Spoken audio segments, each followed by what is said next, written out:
Guilt is a very convincing liar. It doesn't show up screaming. It shows up sounding like being good. Here's how it looks in real life. You've been on your feet all day. You finally sit down just for a moment, and then, almost automatically, you stand back up. Not because you suddenly remembered something urgent, because your body has learned a rule. Rest is suspicious. Rest must be earned. So you hover around your own house doing one more thing and one more thing until the day is gone. And even when you do rest, you don't rest kindly. You rest with a voice in your head that says, "You should be doing something. You're being lazy. You're letting people down. You're falling behind." That voice has kept a lot of people tired for decades. Tonight's letter is about the guilt trick that kept you tired and how you break it. Because guilt has a way of turning normal human limits into moral failure. It whispers, if you cared, you'd say yes. If you were strong, you wouldn't need a break. If you were good, you'd keep going. And if you grew up being praised for being helpful, being agreeable, being the one who never needed anything, then guilt probably became your fuel. Not because you're weak, because you were trained. I wasn't lazy, I was trained. And here's the gentle truth older age teaches you. Rest is not a reward, it's a requirement. Your body doesn't need proof, it needs care. So tonight, I want to talk about how guilt learned to run your life. How it convinced you that saying no was selfish and resting was something you had to deserve. And then we'll talk about the quiet way you finally step out of that trap without becoming hard and without punishing yourself for being human. In the next part, I want to go back to where this guilt came from. Because once you see how you were trained, it gets easier to stop obeying it. Guilt doesn't usually start as guilt. It starts as training. A lot of us were raised with an unspoken rule. Good people don't inconvenience others. Good people don't ask for too much. Good people help first. So you became the good one. The dependable one, the one who notices what needs doing before anyone else does. You carried bags, you washed dishes, you stayed late, you answered calls, you said yes. And maybe you were praised for it. You're so helpful, you're so mature, you're so easy. But praise can turn into a leash if you're not careful.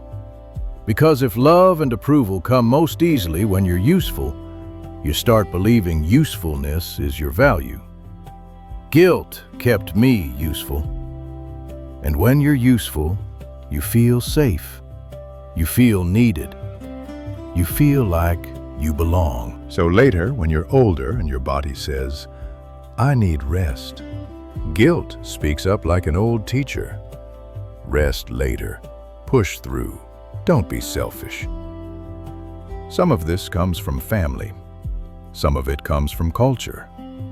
Some of it comes from survival, especially if you ever lived through hard times where rest truly wasn't possible. But even when the circumstances change, the inner rule can stay. And for many people, it becomes a personality. You apologize for taking up space. You apologize for needing quiet. You apologize for having boundaries. I learned to apologize for having needs. That's a heavy way to live, because the older you get, the clearer the bill becomes. Your knees, your back, your sleep, your patience, your mood. The body keeps receipts. And one day you realize, I've been trying to earn rest by suffering. I've been trying to prove I deserve care. But you don't need to prove it. You are allowed to have needs without a defense. You are allowed to live at a human pace. And here's the most important part. This guilt you carry is often just an old strategy. It was your way of staying loved. It was your way of staying safe. It was your way of avoiding conflict. So be gentle with yourself as you look at it, because the goal isn't to become cold. The goal is to become free. In the next part, I want to name the trick clearly. Guilt pretends to be love. It sounds like kindness, but it quietly turns you into someone who overgives until there's nothing left. Once you see that trick, you can start breaking it. Here's the trick guilt plays. It pretends to be love. It uses warm words, but it has sharp results. It says, if you cared, you'd say yes. If you were kind, you wouldn't disappoint them. If you were a good person, you'd push through. And suddenly, a simple human limit becomes a moral test. You're not just tired, you're lazy. You're not just saying no, you're selfish. Guilt doesn't make you kind, it makes you tired. Because guilt doesn't ask, what can you give? It demands, prove you're good. So you over-explain, you overstay, you overgive. You do things with a smile while your body quietly pays the price. And if you're older, you know that price. You feel it the next day. You feel it in your knees, your back, your sleep, your mood. You say yes to a last-minute request, and then you spend 2 days recovering. You agree to go somewhere you don't have the energy for, and you come home depleted. You host when you should have rested. You volunteer when you needed a quiet morning. Not because you truly wanted to, because guilt stood behind you like a hand on your back. Love can be warm without being endless. That sentence is a lifeline. Because real love doesn't require you to abandon yourself. Real love doesn't demand you prove your worth by suffering. But guilt loves suffering. Guilt loves martyrdom. Because martyrdom keeps you controllable. It keeps you predictable. It keeps you doing what you've always done, giving more than is healthy. And here's the cruel part. Guilt rarely rewards you with peace. Even after you say yes, it often finds something else to criticize. You should have done more. You didn't do it right. You should have stayed longer. You should have offered again. So the answer isn't more effort. The answer is seeing guilt for what it is, a voice that sounds familiar, but isn't always true. In the next part, I want to give you the older skill that breaks this cycle without drama. Saying no kindly, without a speech. Simple sentences, gentle tone, clear limits. You don't have to argue your way into rest. You just choose it. One reason guilt stays powerful is because we try to fight it with long explanations. We try to prove we deserve our no. We try to make our boundary sound reasonable enough so people won't be upset. But explanations invite negotiation, and negotiation is where guilt thrives. So here's the older skill. Short sentences, kind tone. No speech. Kind doesn't mean available. Clarity is a form of respect. Here are a few sentences that save years of energy. I can't. Not this time. I'm resting today. That doesn't work for me. I wish I could, but I won't be able to. I'm keeping things simple. And then you stop. You don't fill the silence with apologies. You don't offer 5 reasons. You don't rush to soften the disappointment. Because disappointment is not an emergency. If someone reacts with pressure, if they push, guilt, or argue, your job is not to debate. Your job is to repeat calmly, "I can't. I'm not available. I've decided." You can still be warm. You can add one gentle line that doesn't remove your boundary. "I know it's disappointing. I care about you. I hope you understand." Then you stop again. That's what maturity looks like. Not toughness, steadiness. Because the truth is, the people who love you will adjust. They may not love your boundary at first, but they will respect it. And if someone only likes you when you say yes, the problem isn't your no. The problem is their entitlement. Now, one more thing. Sometimes saying no is not even about other people. Sometimes you need to say no to your own inner push. The part of you that wants to get up and do one more thing, even when your body is asking for rest. So you practice saying no to that voice too. Not harshly, just firmly. "No, I'm done for today." In the next part, I want to talk about rest, because many people can say no to others and still punish themselves when they finally sit down. Choosing rest without self-punishment is its own kind of healing, and it changes everything. A lot of people think the hard part is finally sitting down, but for many of us, the hard part is sitting down without feeling bad about it. We can rest, but we rest with guilt. We rest while thinking of what we should be doing. We rest while planning tomorrow's overwork. We rest while mentally apologizing to invisible judges. That's not rest.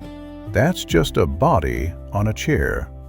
Choosing rest without self-punishment means something different. It means you stop treating your body like it has to earn kindness. I don't earn rest by suffering. My body doesn't need proof. It needs care. And older age makes this lesson unavoidable. Because your body stops negotiating. It starts speaking clearly. If you ignore it, it makes you pay. Not as punishment, as truth. Rest is not quitting. Rest is maintenance. It's what keeps you steady. It's what keeps your patience in the room. It's what keeps your nervous system from living in fight or flight. Sometimes rest looks like a nap without explaining it to yourself. Sometimes it looks like leaving early. Sometimes it looks like not arguing. Sometimes it looks like buying the easier option at the grocery store and not feeling guilty. Sometimes it looks like skipping one more errand and letting the world survive. Sometimes it looks like saying, "Today, I'm going to live softly." And here's the strange thing. When you rest kindly, your kindness gets cleaner. Because you stop giving from depletion. You stop giving with resentment. You stop giving just to prove you're good. You start giving only when you genuinely can. That's healthier for everyone. If you've been running on guilt for decades, this can feel unfamiliar at first. You may sit down and feel restless. You may feel like you're doing something wrong. That's just the old training protesting. Let it protest. You don't have to obey it. You can be good without being exhausted. In the next part, I want to show you how to break the pattern for good. Because guilt doesn't disappear overnight. It still shows up. The difference is, you stop treating it like a command. You hear it, and you choose peace anyway. Guilt doesn't vanish just because you understand it. It shows up out of habit. like an old alarm system that still goes off even when there's no fire. So the goal isn't to never feel guilt again. The goal is to stop obeying it. Guilt is a signal, not a command. It's your nervous system saying, "Uh-oh, we're changing something. We're not doing what we used to do. We're not rushing to fix things. We're not proving we're good by overgiving." So guilt rises. Let it rise, and then let it pass. You can even talk to it quietly, like you would to a worried child. "I hear you, but I'm not abandoning myself today. I hear the guilt, and I choose peace anyway." That's the new rule. And you reinforce it with small choices, not huge declarations. Small choices you repeat until your body trusts you. You say no, and you don't explain for 10 minutes. You rest for 20 minutes without getting up to justify it. You leave one thing undone, and you don't punish yourself. You let someone be disappointed, and you don't chase them with comfort. And when you do want to help, you do it from a place of truth, not fear, not guilt. Sometimes that looks like offering a smaller yes. "I can't come today, but I can call tomorrow. I can't do the whole thing, but I can do this part. I can't stay long, but I can stop by for a bit." That's generosity with limits. That's love without self-erasure. And with age, you start realizing you're allowed to live at a human pace. You're allowed to have quieter days. You're allowed to protect your energy like it matters. Because it does. Because you don't get extra years for being exhausted. You get one life, so you spend it gently. In the closing, I want to leave you with permission, because so many good people have been running on guilt for so long they forgot what it feels like to rest without shame. You deserve that kind of peace. You really do. If guilt has kept you tired for decades, let me say this plainly: you're not lazy. You were trained. You were trained to believe rest must be earned. You were trained to believe saying no makes you selfish. You were trained to believe other people's comfort is your responsibility. But you're older now, and you're allowed to change the rules. Rest is not a reward, it's a requirement. You can be kind without being available. You can be good without being exhausted. So the next time guilt shows up sounding holy and convincing, try this. Hear it, and don't obey it. Choose one small act of peace instead. Sit down. Breathe. Leave one thing undone. Let the world keep turning. If this letter met you at the right time, you're welcome here. And if you'd like, tell me in the comments, what's one thing you're learning to do without guilt now? Take what helps, leave the rest.